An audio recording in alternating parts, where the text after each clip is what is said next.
मरहबा collection mall, readymade कपड़ों का भरपूर खजाना। Jeans pant, T shirt, cargo pant, night pant, बच्चे और बच्चियों के लिए अच्छे खूबसूरत और उम्दा ड्रेस। पता याद रखें, जमुर हाई स्कूल मेन रोड, जैतून हजीन मस्जिद के पास, मालेगांव। आज की 4 मुख्तसर अहम खबरें।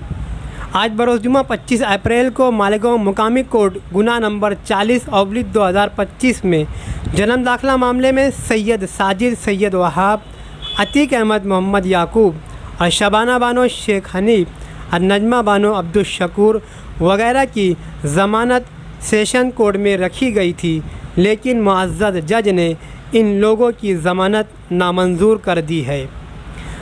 आज ही के दिन 25 अप्रैल बरोज़ जुमा को सलमान खान, जाकिर खान नोमानी नगर गली में कातलाना हमला मामले में 2 गिरफ्तार मुलज़िमीन फ़हीमुद्दीन जागीरदार और रियाज ताजुद्दीन मेंबर की पुलिस कस्टडी रिमांड के बाद आज दोबारा मुकामी अदालत में पवारवाड़ी पुलिस स्टेशन की टीम ने पेश किया, जहां मुअज़्ज़ज़ जज ने मजिस्ट्रेट कस्टडी रिमांड अदालती तहवील दी है। किला झोपड़पट्टी के मकानात हटाने के लिए आज कॉरपोरेशन की जानिब से किला बस्ती के घर वालों को आज ही के रोज़ बरोज़ जुमा 25 अप्रैल को नोटिस दी गई। अलबत्ता हमने जब किला झोपड़पट्टी के अफराद खाना से रब्ता किया तो मालूम हुआ कि इन्हें नोटिस दी जा रही थी, लेकिन घर नंबर, झोपड़ा नंबर, मुकम्मल नाम व पता वगैरह न होने से तकसीम रोक दी गई। इसके बाद दुरुस्तगी करके नोटिस दोबारा तकसीम की जा रही है। याद रहे कि नोटिस तहसीलदार विशाल सोनोने की जानिब से दी गई है, जिसमें किला बस्ती के ख़ानदान वालों को 31 मई 2025 से पहले अपने झोपड़े हटाने का हुक्म दिया गया है और इसके बाद अतिक्रमण हटाने का काम सरकारी महकमा करेगा और इसकी फ़ीस भी इन झोपड़पट्टियों में रहने वालों से ली जाएगी। अलबत्ता इन किला झोपड़पट्टी के अफराद खाना को हुकूमत जवाहरलाल नेहरू नागरिक पुनरुत्थान अभियान और एकात्मिक विकास योजना के तहत इन झोपड़पट्टियों के मालिकान को फ़ी 23,400 रुपये भरना होगा। नोटिस मिलने के 15 दिन के अंदर इन्हें ये पैसे कॉरपोरेशन में भरने होंगे और इनको मुतबादिल जगह दी जाएगी। इन्हें किस जगह ट्रांसफ़र किया जाएगा इसकी निशानदही नहीं की गई। अलबत्ता 11,000 कॉलोनी का भी तज़किरा नहीं किया गया है। आज 25 अप्रैल को सुबह 10 बजे मालेगांव में रौनकाबाद में कॉरपोरेशन के क्लर्क अब्दुल तव्वाब शेख, जो जन्म दाखिला मामले में अदालती तहवील में नासिक सेंट्रल जेल में है, इनके घर ईडी की छापामार कार्रवाई की गई, जहां रिकॉर्ड के लिए रखे गए इनके घर में 168 जन्म व अमवात के दाखिले मिलने की रिपोर्ट बताई गई है। इसमें सीआर नंबर 40/2025 था, ये छावनी पुलिस स्टेशन का।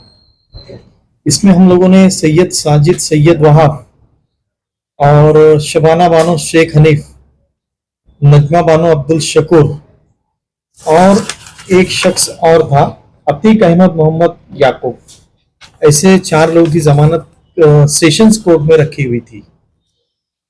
जमानत रखने के बाद इसमें जो विशेष सरकारी वकील थे वो हाजिर हुए। छावनी पुलिस स्टेशन के पुलिस अधिकारी ने अपना जवाब भी दाखिल किया। कोर्ट के सामने जिस वक्त ये हेयरिंग हुई उस वक्त हमने कोर्ट को ये बताया कि ये लोगों को लगभग 31 जनवरी से पुलिस ने अरेस्ट करके रखा हुआ है और इनके ताल्लुक से जो भी इन्वेस्टिगेशन का काम है वो पूरा हो चुका।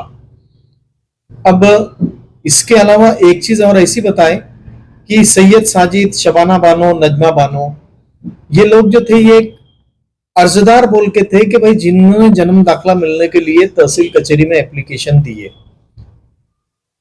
पुलिस के इन्वेस्टिगेशन में कुछ ऐसा आया कि इन्होंने जो भी डॉक्यूमेंट वगैरह जो दिए हुए हैं जन्म दाखिला मिलने के लिए, वो डॉक्यूमेंट के अंदर कुछ उनको तफावत नजर आई और इसके लिए पुलिस का ऐसा कहना पड़ा कि भाई ये बोगस बनावट डॉक्यूमेंट के आधार पे इन्होंने जन्म दाखिला लिए।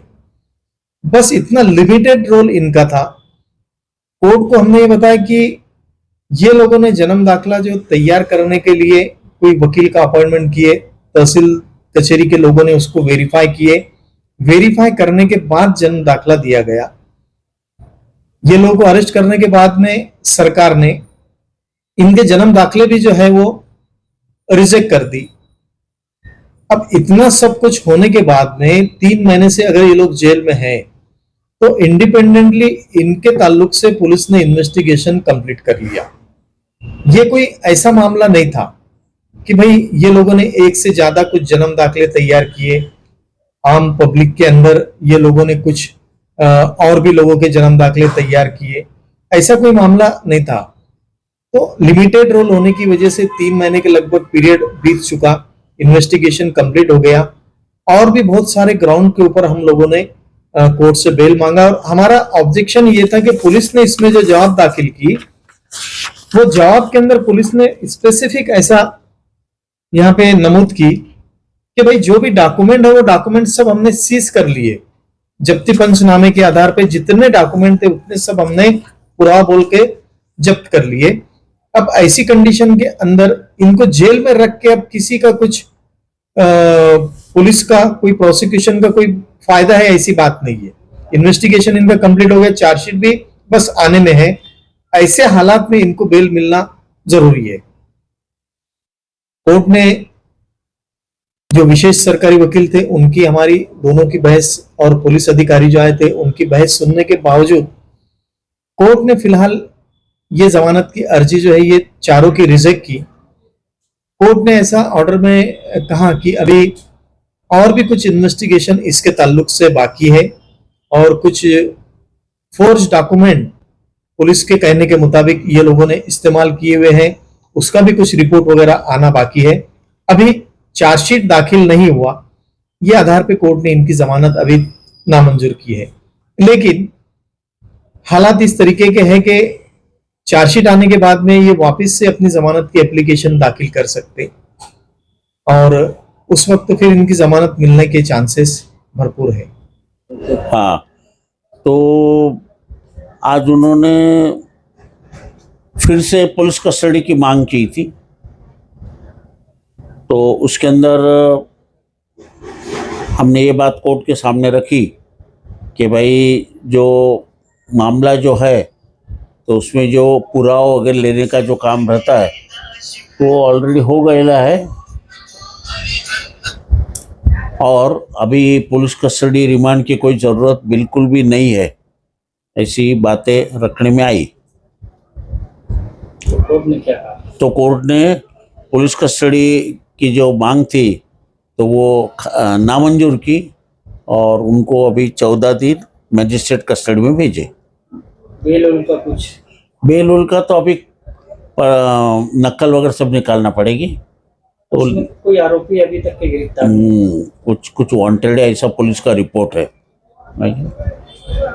तो अभी वो अगर उनका कोई रोल नहीं होगा तो बेल एप्लीकेशन पर रख सकते हैं, वो फरियाद के ऊपर से मालूम पड़ता है।